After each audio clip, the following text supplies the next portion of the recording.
Hello and welcome to episode 6 of Puckin Dirty. My name is David, and as you see, I'm going at this solo today. Welcome to episode 6. I'm happy to have another chance here to discuss the Penguins and the NHL on the podcast here.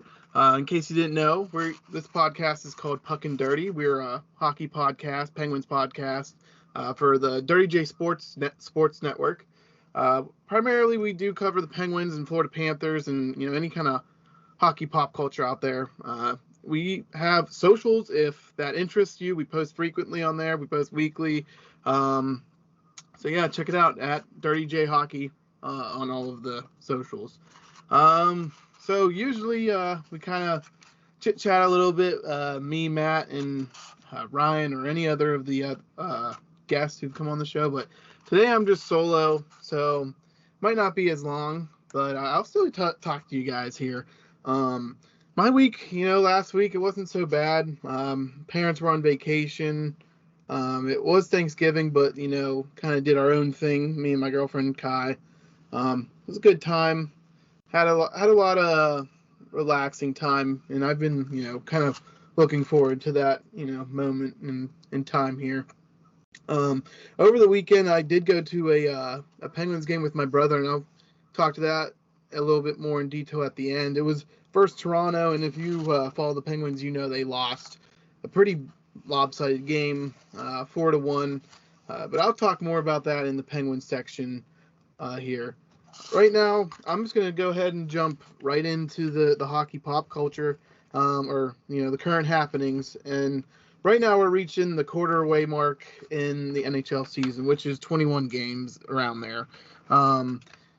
I'd like to highlight some of the bigger surprises and letdowns, more so on the letdowns, because I think that's, there's more to dig into. When everything's going well, it's easy to just see that. And I feel like when teams are doing poor or middling, it's, a little bit harder to see and maybe a little bit more fun to dig into and maybe speculate. I don't know. We'll see. But the biggest surprises, to know, I feel like everyone would agree, would be the Devils being 19-4, and they're sitting number 1 on the standings. Right below them are the Bruins, who are 18-4.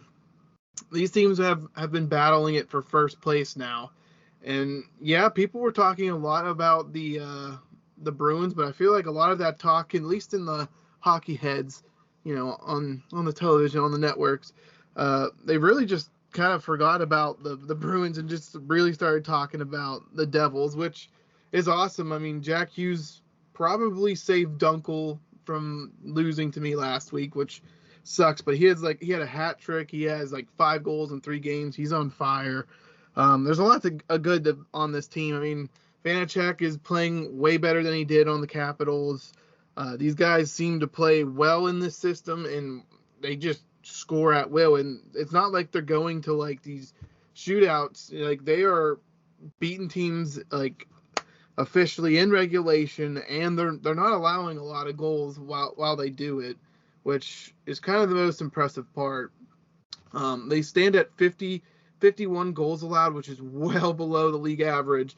They are number 3 in that category, and they have 87 goals for, which is second in the league. So yeah, they have one of the highest goal differentials, and that's just indicative of a great team.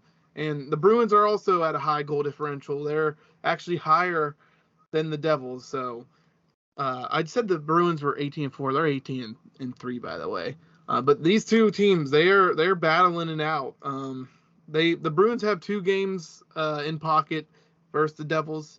I honestly think they might be playing here in pretty soon. I'm not exactly sure. I can check that, but I'm gonna definitely circle that game and watch, and I assume the hockey media would definitely make some kind of big deal about that game. I don't know if the NHL has the rights to just take over a game and broadcast it on, I don't know, ESPN or something, but they totally should, because that game will be sick, for sure.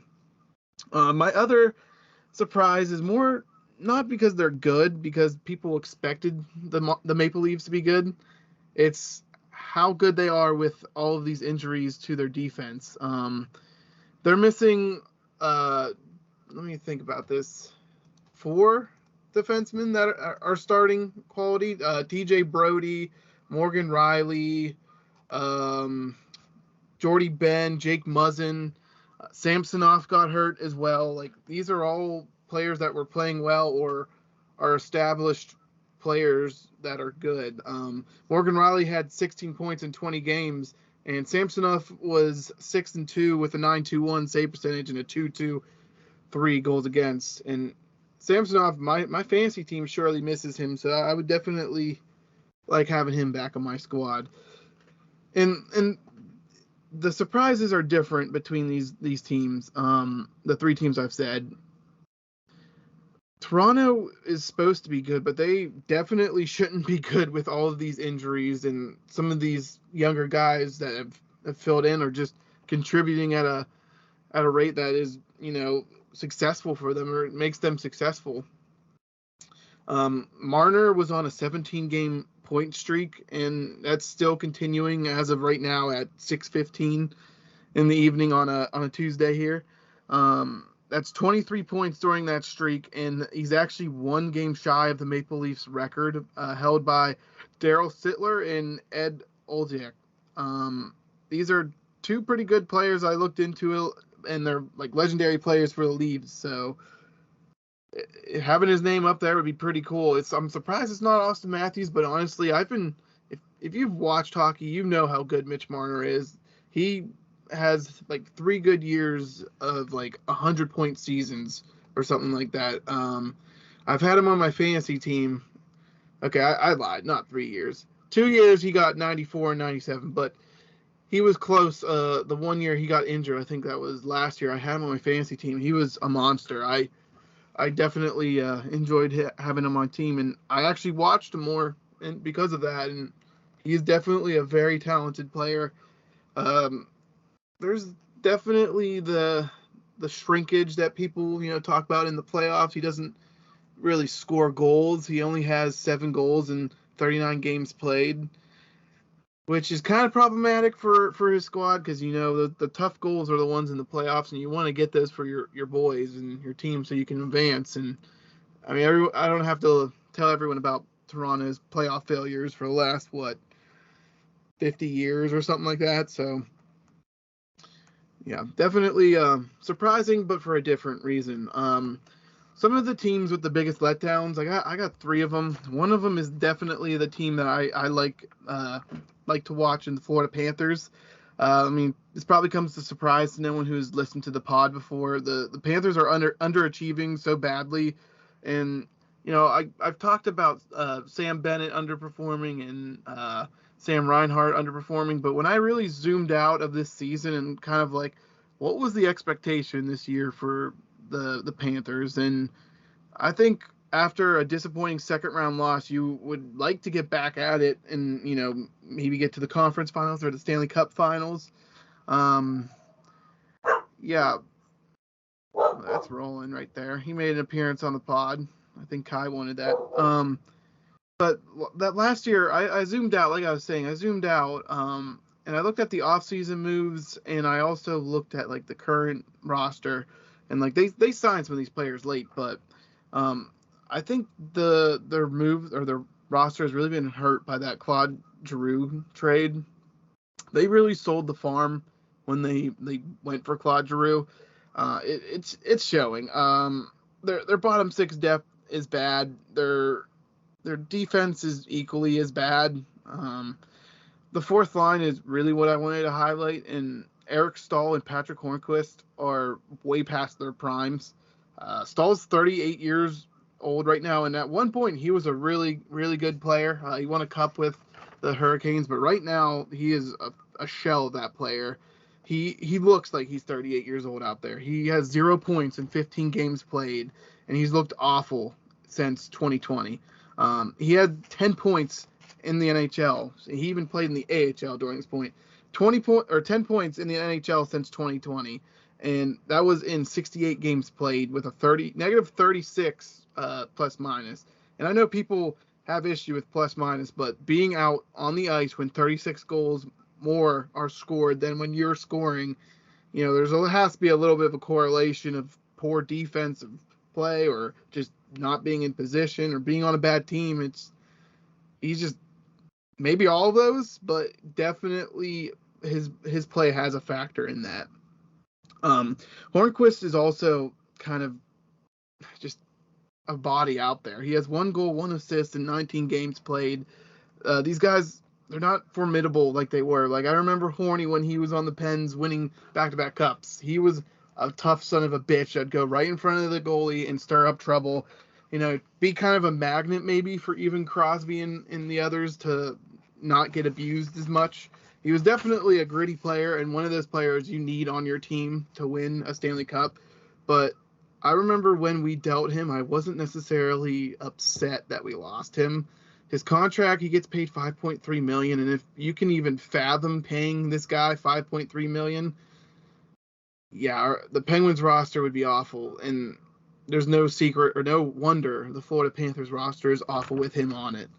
At least Eric Stahl doesn't get that much money. $5.3 million is way too much to get only 2 points in 19 games.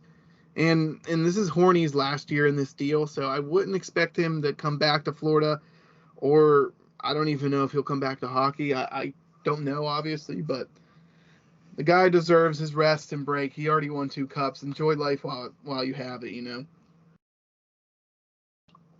Sorry, I needed a little bit of a little water there.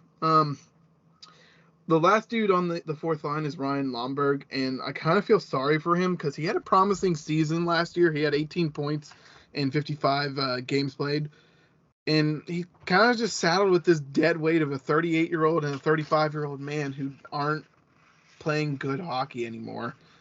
So what do you expect him to do? It's rough for him, and I think he only has a few points this year, and he probably didn't get him from an assist on any of those guys.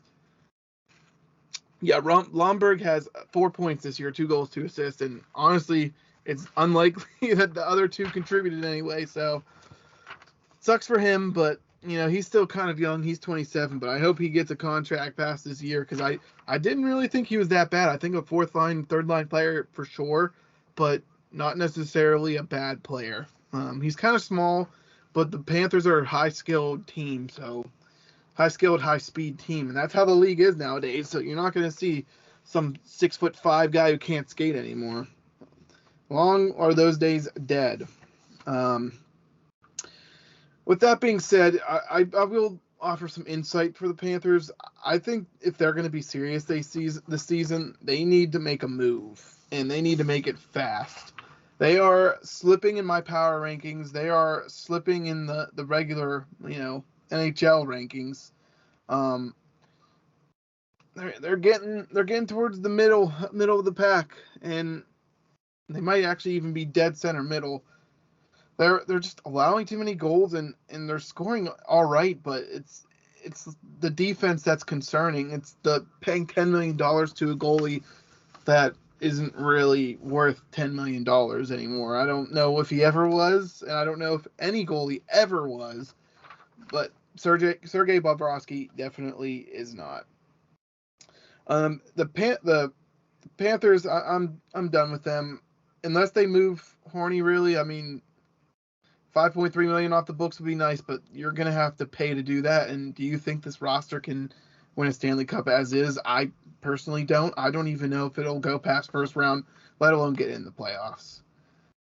And they're only sitting at 10-8-4 right now, but that's just because they have Matthew Tkachuk and Barkov playing out of their minds, playing a point per game at least. Hockey's more than one line though, so moving on.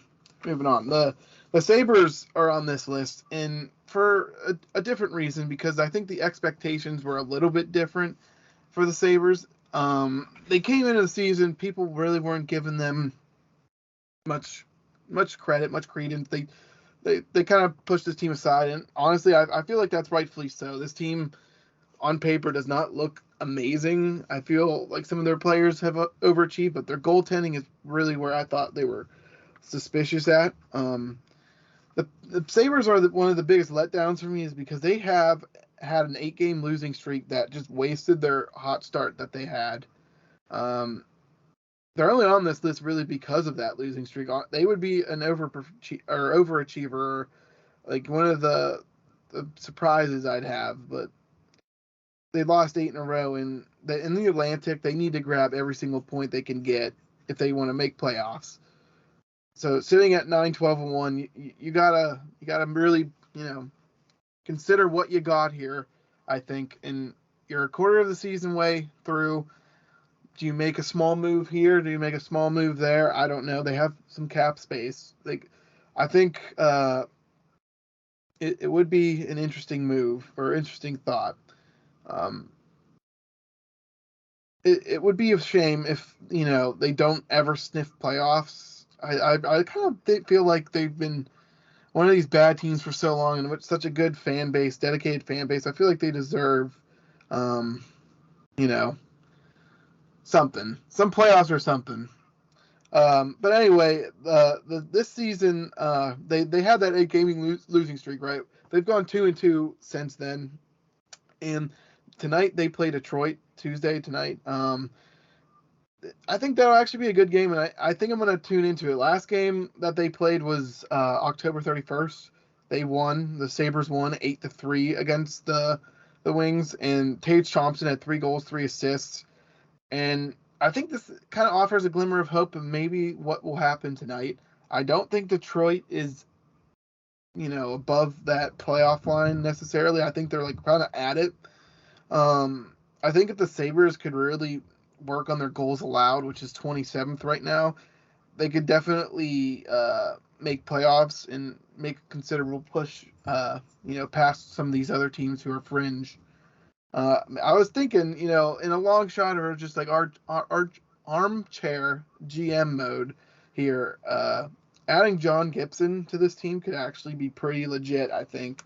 John Gibson, he seems to be on his way out of the Ducks organization. There's definitely been stories recently within last 2 years, and right now John Gibson has a 4.14 goals against, an 8.9 save percentage, and he's lost won 4 games and lost 12. So this guy, might want to get a change of scenery before he really doesn't have a chance of winning any cups. And he's actually from Pittsburgh, so I definitely like to see him, go somewhere where they can compete. And I do think with a better goalie, the Sabres could really make a push here. In my last team, we're not going to leave New York for, biggest letdowns. It's the Rangers here. They're 10-9-4. And I feel like the issues that popped up towards the end of the season are showing their head right now. Last year, they only got so far because Igor carried them. They're not an elite scoring team. They're not an elite defending team. But Igor, he got them there. And Igor definitely has proven his abilities. But can he do it every game? No, that's not going to happen. If Igor is Igor, the Rangers will be fine. The Rangers just need to figure out, what they can do in front of him better and what they can do in front of Yaroslav Halak, who's been awful this season. He's played 10 games, some in relief, but in his starts, he's gone 0-5 with a 3.21 goals against, 8.81 save percentage. So maybe, Halak needs to step it up. Maybe they make an improvement there. There's plenty of one-year deals they can move around if they want to acquire a defensive player. I wouldn't necessarily think they'd move on from Halak because that's, kind of, I don't know if he's that bad, but, the team has some blame if he's at these stats. The 3.21 or the 3.21 goals against makes me think that the team isn't necessarily letting him down, but he is letting up a little bit more goals than he should. But it's hard to tell when he's only had 5 starts as well, or at least 5 games credited to him. I mentioned making a move. I wouldn't expect the Rangers to move one of their younger guys that they've drafted, like Philip Cheadle, Capo Caco, and Alex Lafreniere. Sammy Blais, I think he could be a potential trade target. He has 4 assists in only 20 games played, making 1.5 mil for the rest of this year. He's a UFA after this year. He's not homegrown. Actually, he is I think he might be an RFA, but he's not homegrown like the other three. And he actually found his way onto the Rangers via trade when they traded a second-round pick. The St. Louis Blues traded Sammy Blais in a second-round 22 pick for Pavel Buchnevich. And that was like last year or last offseason. So definitely, I think the Rangers downgraded their roster a little bit. They did sign Trocheck, and Trocheck is a great player. He is a gritty guy. He plays hard, plays tough, and he's a center. He's also from the Pittsburgh area. I like him a lot. He isn't, a huge scoring threat, but he isn't awful at scoring. I think really the third and fourth lines need to step it up. The Rangers actually traded Ryan Reeves, which is probably a good move because he's not even really effective anymore. I think they need someone like Capo. I think he needs to step up, maybe score a little bit more. I think this team's good. I don't think they're necessarily top of the Metro good anymore. They definitely need to play better in front of their goalie, and they are, for how their expectations were at the beginning of this year, people were definitely high on them. They're saying they'll win the Metro, and I don't see it anymore. I think this team's a letdown at this point. If I'm going to move on from my letdown segment, I'm going to kind of talk about some of the NHL.com award favorites. So they have 15 voters, and they kind of poll who they think is going to win certain awards. I am going to put in my own thing here first. My cup favorites right now would be Boston versus Vegas, just based off of both of those teams and how well they're both playing. I'll talk about them both a little bit more towards the end here. But the awards, according to NHL.com, they had 15 voters vote on a 5-4-3-2-1 basis. So your top guy is 5 points, first place, 4 points for second, third for 3, so on until 5th place. There's four trophies that were up. Actually, 5 trophies that were up. 4 player ones or 5. Yeah, 4 player ones. But first and foremost, the Hart, which is like the MVP for the league. Connor McDavid, of course, is in first place, 67 points. 12 of the voters gave him first place. And this actually is funny because I brought this up to the Instagram group that I'm part of, which is like the fantasy hockey owners pretty much. And I kind of thought it was lame that it's just another scoring award. It seems like okay, yeah, he's scoring a lot, but last pod we talked about how the Oilers are underachieving, and they're lucky to have, last night they just came back to win 0-3 to beat the Panthers, of course, 4-3, and it's just like, yeah, they have the talent to win games, and McDavid can score you 2-3 points a night, but they're 11-10. They're really not doing well. It's most valuable player, I guess. Is it to your team or is it just in the league in general? Because if it's to your team, I don't think McDavid is the most valuable. I would even argue probably that's tough. I could definitely argue Pasta. I could argue Robertson even. It's tough. I think it's tough to have it as a scoring award. If it's most valuable in the league, then yeah, the guy that scores 3 points a night obviously is the best player, the most valuable player. You want a guy who can put the puck in the net 3 times, a night. But if you're most valuable to your team, I feel like your team is over succeeding or succeeding directly because of you, or it's tough. And obviously, hockey's a play like a team sport. It's not a single person sport or a single person game. But I think it's just it raises better questions or just questions in general. Scoring award. I don't know if there's a good substitute, and I don't really think that's in my qualifications to come up with a substitute. I just think it's lame that it's always the top scorer.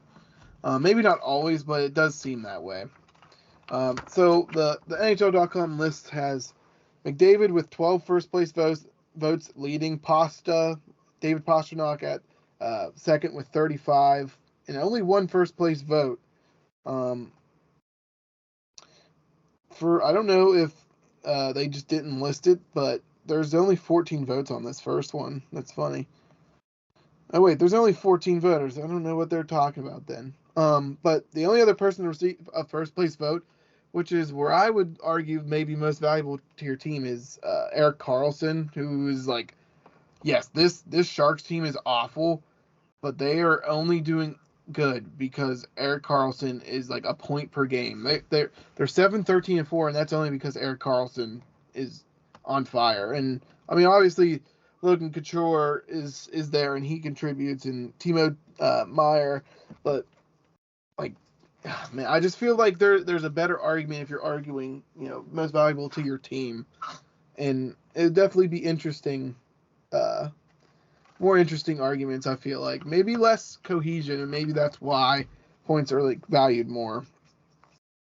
The one player I'd like to highlight on the Hart list was Jesper Bratt, who has 3 votes or 3 points in general, and that's one of those things where I was thinking like, yeah, like he might be the most valuable player to his team as well. Like they have Jack Hughes, Nico Hischier, but like Jesper Bratt has come out of nowhere, it seems, and has performed very well for the Devils. And he's on a prove-it deal right now, so he's going to get fucking paid next time he gets a contract. Moving on here to the Norris, I feel like this is obvious with me mentioning who I'd vote for my MVP.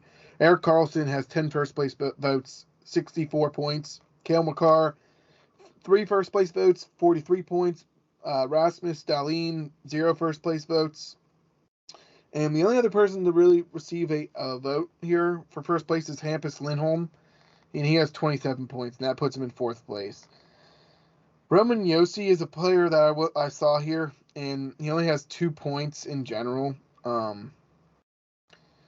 Seeing how he was kind of snubbed last year for Cale Makar, I feel like that's kind of shitty for him. But it just goes to show, like success in the NHL, it's not given. You gotta take it. It's just because he's a good player doesn't mean he deserves, every year.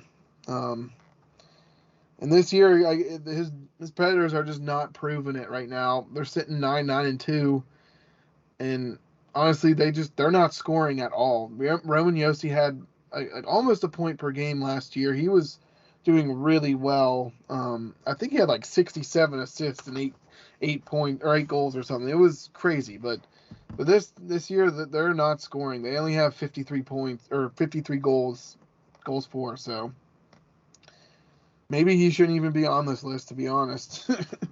And I will say for the Hart, I'm gonna backtrack here a little bit.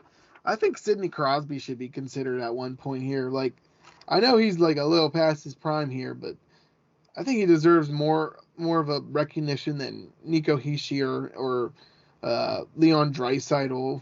I mean, if you're gonna mention Jesper Bratt, you gotta mention Sidney Crosby too. I feel, at least at this point. The Vezina was the 3rd player award that was on the NHL.com vote here, and it was the closest one. And right now, Connor Hellebuyck is in the lead, at least right now, with 5 first place votes.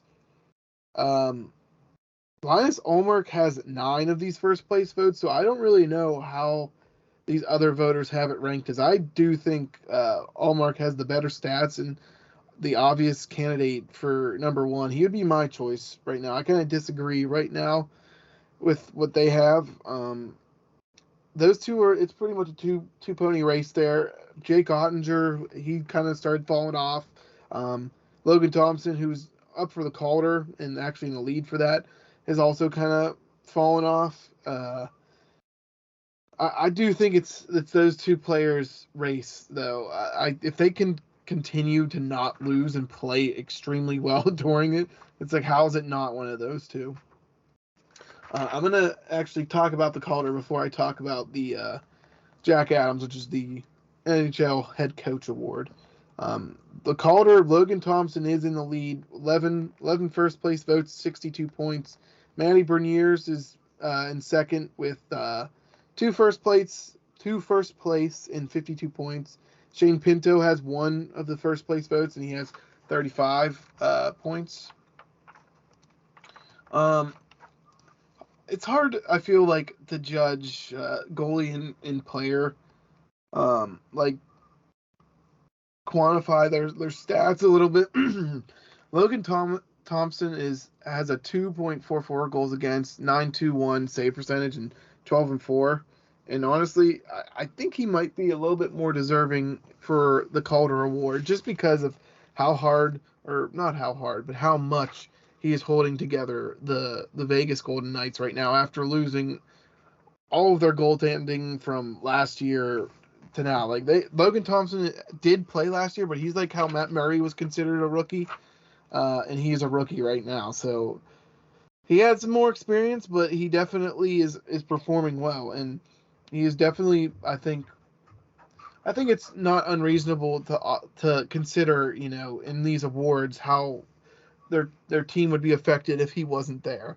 And Aiden Hill is not playing bad, but he's not playing as well as Logan Thompson. And I mean, in general, this team is built with defense and scoring in mind. Like, they are pretty evenly. That is the Golden Knights.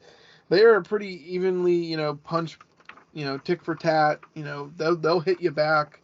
They'll play good defense. They're a big team. So, Mark Stone is the captain, and he is pretty much Mr. Two-way forward besides Patrice Bergeron. So I think that team's good. I think without him, though, and that kind of pushes him over Matty Berniers, at least for right now for me, is that how much he is holding the team together with his play. Lastly is the Jack Adams Jack Adams Award. And right now, Lindy Ruff, who is the New Jersey Devils coach, is leading 7 first place votes. Jim Montgomery, the Bruins, he has 6 first place votes.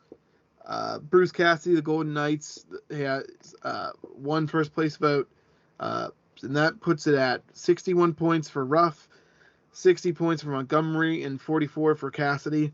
It's kind of funny to me that, the Bruins head coach last year was Bruce Cassidy, and he's, doing well with another team. I didn't really think Bruce Cassidy was well loved in Boston. I feel like there was definitely some animosity towards the end of his tenure with them. So it's I'm happy for him because I don't really have any qualms with him, but it's weird to see that he was he was considered successful with the Bruins, but they just wanted to move past him anyway. Jim Montgomery, he was a head coach for the Stars, I think in 2018. Excuse me. He wasn't bad, but with this roster, whatever the reason, maybe they're just super motivated. He has definitely got them rocking and rolling.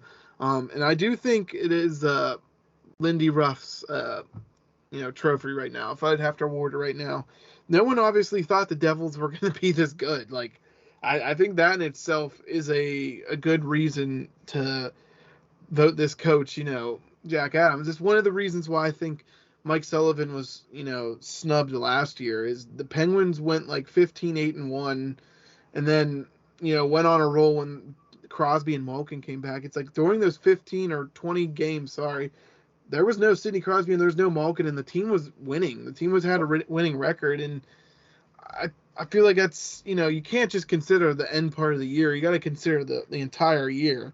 So these coaches could fall off if the the Devils go on a 10-game losing streak here. Lindy Ruff, they might start chanting "Fire Lindy Ruff" again, which is something the Devils fans did. That's true. But yeah, I'm not really sure if any other coaches could really be considered quite yet. Maybe Dave Hextall, who's the coach for the Kraken, but I feel like more of their success lies in goalie play than head coaching. Ron Brindamore, who is always considered for this award, maybe as well. I'd get into this with the preview. I don't really think that Carolina is very good this year, so I'll talk about that a little bit more. But their roster, or their current record, 11-6-5, would tell you otherwise. But I'll break that down a little bit more later. My last two little tidbits here. Something I thought was interesting: East versus West this year. As of yesterday, I didn't calculate yesterday's games in this. There was 150 games played East versus West conference here. The East has gone 83, 49, and 18, getting 62.33% of the points. And the West has gone 67, 69, and 14, getting 49.33% of the points. Kind of a big discrepancy. One of the funnier and more outlying stats is that the Arizona Coyotes have gone 7-0 versus the Eastern Conference teams. So teams that you'd expect, other teams to feed on are winning and kind of propping up this percentage even for the Western Conference. The best team in the Western Conference is the Golden Knights, and they have a game on the Stars, and they're 5 points ahead, so that's a little bit of a gap. Beyond that, it wasn't super impressive. Winnipeg has 27, Kraken have 29, Kings have 27, and that's in fourth place, 27 points. In fourth place in the East is 30, and sixth place is 27, and the Penguins are rounding off the bottom, the playoff line, basically, with 25 points. And 25 points gets you in the playoffs, same spot, basically. But the West is 3 points off in the playoff line. So you need 3 more points to get in the playoffs in the East right now. And I just think this East versus West thing is interesting because at one point the Western Conference has been better, but I think for sure at this point the Eastern Conference usually beats the West. And I know that the Avalanche won last year in their Western, but they were just an insanely stacked team. And the Tampa Bay Lightning finally ran into a challenge in the playoffs in the Stanley Cup, and they lost. So yeah, I thought that was cool. Thought that was interesting. I'm gonna keep my eye on that because I feel like that definitely will correlate somewhere later down the line. Maybe make some money off of that. My last thing here is kind of a feel good note. Isaiah Myers-Crothers, we mentioned him before with that Mitchell Miller bullying bullshit. He got to hang out with Wayne Simmons and go to the Leafs Wings game for his 21st birthday. It kind of makes me happy that the NHL, if not the NHL, then at least Wayne Simmons reached out and did something, especially after they literally hired his abuser and bully. And I don't really buy what the league was saying at first. Gary Bettman's, he's not allowed to play in our league. It's well, was there ever anything about that or on that? Because I don't think the NHL ever said that. And to me, it kind of felt like someone protecting their ass. And Gary Bettman, I believe he was a lawyer before he became commissioner of the NHL. And he kind of speaks in lawyer talk where he won't assign blame or, confront a direct issue. Kind of sidesteps it and maybe even, scheming a little bit. I don't know. Obviously, I'm happy he can't play. Mitchell Miller can't play. But the NHL definitely should not have even been in that situation to allow them to hire this guy. And if whatever, documentation or whatever they say they sent out, clearly it didn't reach everybody. But yeah, I'm shout out to Wayne Simmons for, getting this kid a good moment in his life. He deserves, after being bullied. I mean, not even for being bullied, but just, to have something good in his life. It's not right to bully someone for the color of their skin and to do such inhumane things to him. This Mitchell Miller guy, there's been more that's come out, and it's kind of been like he really doesn't feel remorse. So I say fuck him, and I think the NHL should at least get this kid to like the All-Star game or something. Like give the kid some time in the light, get him his story known, because if he's truly bullied, he deserves to have his wrongs righted. And with that, we will gladly move over to the Penguins corner. The Pens went 2-1 last week despite a tough showing against Toronto. I think we're starting to mesh well as a roster. Our first game was a 2-1 win versus the Flames. I predicted a 4-1 win, so I was a little overzealous. But what I did like that I predicted right was that we are not allowing scoring chances, and we were playing good, defensive structured game against them. We didn't give them any free goals, nothing that looked like we needed to work on. Like it was a playoff style game, and the Pens only won in a shootout. And that was Gino's game where he threw his stick over the ice, I believe. Right? I need to look that up actually.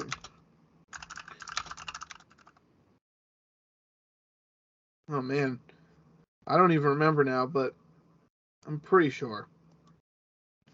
Oh yeah. Yeah. I'm good. Yeah, but that was truly a magic night. Like the Penguins gave a silver stick to Malkin and his kid Nikita and his wife Anna. It was a nice showing for the Pens, and I got a little emotional. How could you not? We've all watched this guy grow old, and since we've been young, and honestly, it's towards the end of an era, and honestly, I can do nothing but thank Evgeny Malkin for all he's done. And I felt like that emotion permeated the entire night for the Penguins. They wanted to play for Malkin. They wanted to win, and just to have him deke the shit out of the goalie and put it backhand shelf it. I mean, it was storybook, and you can't write a better moment in someone's life. And I was glad that I could share even a tiny like snippet into that moment. It was a good win, good team win, and I think we brought that over to the Flyers. We just dominated them. It's funny. I was actually, this is something I did I guess last week. This was last Friday, so I remember watching this game on my TV and then going out to the bars and just after the Pens won, I was like, wow, this is awesome. Like this is such a fun time. And they won a 4-1 game. I predicted 5-1, so I was very close on that one as well. The Flyers, they're just finally sinking back to what they really are. The Pens just dominated. They were on top of them the entire time. They couldn't get anything in our zone. Like they had to just dump it and hope that the Pens didn't score on the rush kind of sometimes. And it looked good. It was a dominating performance, and it's good to see Jari play well in back-to-back games as well. It could easily focus on these wins, but I was at the game versus Toronto where we lost, so I wanted to talk to that a little bit more. You could feel the energy in the air during that game, and it was exciting. I could feel the electricity in the air when "O Canada" was being sung and Star Spangled Banner, and it sucked that the first goal was 40 seconds in the game on a bad shift by the Penguins, and Toronto from there just did not let up. The Penguins were getting suffocated by them. I was with my brother and I kept saying like, man, they're just dumping it, and the Leafs are just retrieving it, getting out and going in our zone, and that's what happened. It was a 3-1 shot. It was like 17-4 in the first. It was a tough game, and that there was a waved off goal. I think it was in the second period, and it really felt like an early whistle when we were there live. But that momentum swing, if we scored that, it would have been huge and maybe a game changer. I called a 4-3 win for the Pens, but I did not expect Calgren to barely get tested in this game at all. I expected it to be more run and gun, but the Leafs kind of shut down the Penguins. And that's been an issue that I've seen people highlighting on the internet, at least, is that the Penguins, when they play these younger teams who can retrieve the puck and are quick, like the Devils, for example, um, the criticism is that the Penguins, are just losing to these teams, maybe because they're old and slower, but I don't know if that's the only reason. Watching it, live and in person, it looked kind of like they were just faster and all over us. So maybe that is a fair criticism. With that being the case, Danton Heinen has also been pointless in 17 games. I'm wondering, maybe he's not the quickest guy. Does Kapanen get a shot? I feel like he might at least deserve one. It's tough, to move him if he is that this guy is getting scratched in the first place. So if we're going to plan on trading him or doing something with him, he needs to get back, playing games. And he's fast. He's a good skater.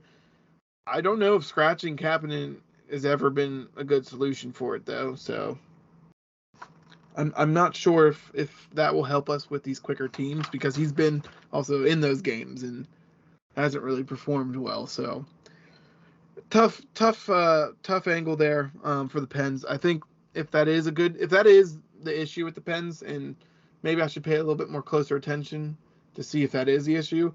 I think then they gotta stuff up the neutral zone. I actually pointed that out to my brother. The Pens were running a 1-4, and the Leafs just kind of like wouldn't enter the zone for like a good 20 seconds there, and it was interesting to see that live because I don't remember the Penguins ever really employing that. And for those who are unaware, a 4-1 in the neutral zone is one forward that is going to pester the puck, and the four remaining players, two defensemen, two wingers usually, are just sitting at the blue line, not letting them dump and get anything in. So it's kind of like clogging up the middle, clogging up the offense, and to beat this, you gotta dump it behind the team and then, just chase it down and win the puck battles. And that's kind of what was happening the entire game, both zones. And I'm not surprised the Pens lost that game, because they deserved to lose that game. It looked like they should have lost that game. The Pens really, Casey DeSmith didn't really play a terrible game. Pens just did not help him at all. So it kind of sucks, that, especially with that disallowed goal. I know the Pens have been on the benefactor of the whistles before, and it sucks really to not get those calls. They are momentum changing. And that's all the games the Pens played. They went 2-1. I think it's a good week overall. I think this week, kind of similar, challenge. They have two teams that I would consider okay or better, and then Vegas, who is a pretty damn good team. First, we're playing Carolina tonight, and we're playing in 4 minutes. So I might even throw it on real quick, actually, while I have the second here. Hopefully there's no sound. So the Penguins are home tonight. The Hurricanes are 3-4 in their last 10 games, and they're your typical defensively structured team. They don't give a lot of good chances, but they don't really score a lot. They have 59 goals for, 61 goals against. They're both below league average, and 26th is what 59 goals for will get you, and 8th will get you 61 goals allowed. So, or 61 goals allowed will get you 8th place. So that's a good stat. So looking at that right there is that their team is not scoring, but they are preventing goals, which is, I'd say, the better issue to have.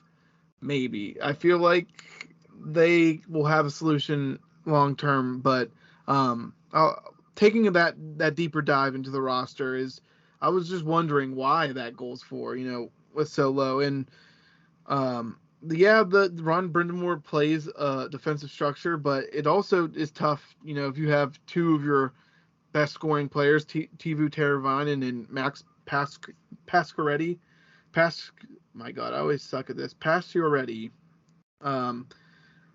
Having those two players injured longer term is tough. Teuvo Teravainen, he put up 80-plus points. Pacioretty is definitely a 30-plus goal scorer. I don't know necessarily at this point in his life. He's had a lot of injuries, like missing significant time. So who knows how good he is anymore, if he'll do well when coming back. But they also lost Vinny Trocheck in free agency to the Rangers. Vinny Trocheck is a gritty guy. He reminds me of, like a second, third line forward who, mostly second, because he can score, who is a gritty guy, though, as well. And those guys that you need to get, into the Stanley Cup and to win those tough games. You need a guy who can be physical, play well in his zone, score if necessary, or, at a decent clip. His replacement was Paul Stastny, who is 38 years old at this point, has 5 points in 21 games. I think the Penguins are better than the Hurricanes are, especially right now on paper with Aho and Pacioretty missing. I think if we're going to beat the Hurricanes, we're going to need our fourth line to continue to contribute and do well in the offensive zone, maybe get us a gritty goal. They did that pretty well this last week versus the Flyers, and they were actually kind of driving the offense that game. And if we're gonna beat them, I think Teddy Blueger has to score a goal. I want him to score a goal tonight. He has not yet scored one in seven games played, so watch out for him. If the Penguins get really sloppy with the puck, I think that they'll lose this game eventually, or inevitably. If you get frustrated by a team that plays a good defensive game, they're gonna eventually hit you back in the mouth. And getting frustrated is kind of how you lose games against defensive teams. It's okay if we push it out to overtime because they're turtling. I don't want them to necessarily lose a point for being overly aggressive. With that being said, I think the Pens win 3-1 tonight. I don't think Jari is going to get solved more than once. I think that the Pens are at home, and they kind of want to play a better game than they did against the Leafs. Second game this week is Vegas, who, there's a lot of good things to say about Vegas, but I'm going to stick with Jack Eichel and Logan Thompson, who are the two players making the biggest impact on this team. Jack Eichel has 26 points, 11 goals in 22 games, and 25 games, sorry. He's leading his team up to the Western Conference, top of it, and if the Pens are going to win, they got to shut down the Eichel line and the original Misfits line. Riley Smith, Marcia Stoll, and William Carlson, the original Misfits, who were drafted, in an expansion draft. And they're also, contributing at a decent pace, about 7.7 points per game, which is decent. That's a good second point. The Penguins this is going to be a fun game, I think. The Pens are going to have to crack Logan Thompson, who has had an impressive stat line. I told you it, 2.44 goals against, 921 save percentage. I don't think Vegas is infallible as much as I want to sing them some praise here. They're only 5-4-1 in their last 10, and they lost to some considerably bad teams. I'm not sure if the Pens, if they take them lightly, maybe they can get blown out of the water, but I think this is a good chance to show that the Pens are top of the league and they can beat a Western Conference team that's top of the league. And I think they'll win a 3-2 game in a nail-biter. The last game, and probably the worst team they play this week, is St. Louis. They started to play better hockey. They're 7-3 in their last 10. They're getting more scoring from their top players, but their defense and goaltending has taken a slip. They're scoring more, but they're also letting more up. I don't really consider their team a good roster. I think they're going to sell at the deadline, but getting into that, I'd have to do a little bit more of a deep dive on this team. I think the Pens could, control play as they did with the Flyers, control the puck, make the Blues chase us, send deflections, at the net frustrate Binnington. I've seen the Pens do it before. He's a streaky goalie. If you get in his head, I think we can easily take this team down. And I know that's kind of, oh, this guy's an idiot. Punch him in the mouth, back, but being so confident. But I do think the Pens are a better team than than the St. Louis Blues could ever be this roster this year. I think it's going to be a 5-2 win for the Pens, and Binnington, if he plays, is going to get pulled. I really do think that. And my last segment here, as always, is going to be the power rankings of the week. I don't really have all of Moot's usuals crap towards the end here because he's not here. Sorry, Moot. But happy birthday to him, by the way. I can't believe it took me this long in the pod to say that. Shout out, Matt. Happy birthday, dude. Don't look a day over 16. So yeah, moving on to the power rankings here. I feel like, most of these elite teams have solidified themselves as elite and probably will stay up there the entire year. Bruins, Devils, Vegas, Avs, all solid teams. The other teams, these playoff teams, the Islanders playing really well right now. Same thing with the Stars and the Kraken. I think the Pens are still up there along with the Jets, Lightning. Hurricanes are starting to slip. Same thing with the Kings. I haven't really been liking what I've seen from the Kings. But the Hurricanes, if the Pens blow them out of the water, I think I'm going to downgrade them fringe. Because when you play another competitor like the Pens, in the Metro, a tough team, good team, if you get blown out of the water, I think that just goes to show that you were not prepped for this game. Or maybe even to be in the playoff category. The fringe guys here, I got Detroit, Florida, who have definitely taken a slip, and they are definitely in that fringe category. Montreal, who's not really moved. Same thing with the Oilers, Rangers. Same thing with, honestly, the rest of these guys. Blues, Predators, Wild. They're just, you win the game, you lose the game. You don't really move too much in the standings yet. The teams that are playing well are going to move in the standings. These guys just, they're not impressing anyone, at least not me. This bad section, I think the only real change is Flames coming in. They are not a good team. I did not think that what I saw from the Pens was really inspiring from them. I kind of think the Pens outplayed them for most of that game. Vancouver's playing better, still not good enough though. Washington, we've talked about their millions of dollars in cap hell, or at least on the IR. Just also not really a great team. Sharks, same. Flyers, awful. They might be in the Bernard sweepstakes. People are starting to get hurt. Tony D'Angelo hurt this in the Pens game. Apparently, blocked a shot, got hurt. And honestly, they could be in the hunt for Bernard. The Sabres and the Sens also just haven't really impressed me. They're either going 500 below 500, which is not really an improvement on your current position. Unless other teams are doing worse than you, I don't think that is a good indictment of power ranking. Lastly, as always, these four teams: Coyotes, Jackets, Hawks, Ducks. They are all stars. Really, at this point, who's going to make the first selling move to get a better draft position here? I do think it could be the Ducks and maybe get something for John Gibson. I wouldn't mind seeing him move. I really do think he deserves better. I think Patrick Kane also could be on the move. Same thing with Taves. So for the Hawks, whoever makes that move, I mean, they could really get some draft capital, and they kind of are going to set the market for everyone else. And with that being said, I'm not going to go into the Panther Den here. I don't really want to talk about them. They're playing like shit. They look like shit. Don't really have anything on the Jackets besides that they suck, Matt. So if you're listening, the Jackets suck. I don't like them. They're probably going to stay shitty franchise forever. Your team's a poverty franchise.